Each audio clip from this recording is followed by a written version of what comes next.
এবারে অনূর্ধ্ব-20 নারী এশিয়ান কাপের খবর। থাইল্যান্ডের কাছে প্রথম ম্যাচে হারের পর রিকভারি ট্রেনিং সেশন সম্পন্ন করেছে বাংলাদেশ। আলপাইন ট্রেনিং ক্যাম্পের 2 নম্বর পিচে বৃহস্পতিবার সকালে অনুষ্ঠিত হয় এই অনুশীলন। বল পজিশন ধরে রাখা সহ টেকনিক্যাল ও ট্যাকটিক্যাল বিষয়গুলো নিয়ে কাজ করেন ফুটবলাররা। উন্নতির জায়গা ও কৌশলী পরিবর্তনের বিষয়গুলো তুলে ধরেন কোচিং স্টাফরা। এদিকে 4 এপ্রিল শক্তিশালী চীনের আগে মাঠে নামার আগে নিজেদের সেরাটা দেওয়ার প্রত্যয় পুরো দলের। প্রথম ম্যাচে আমি 2টা গোল করছি, অনেক ভালো লাগতেছিল।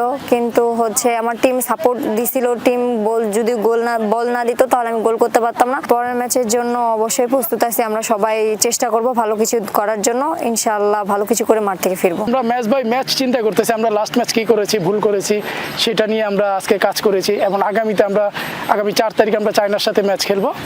চায়নার সাথে কিভাবে খেলবো সেই ভুলগুলি যেন না হয় সেটার জন্য আমরা আজকে প্রিপারেশন নিয়েছি।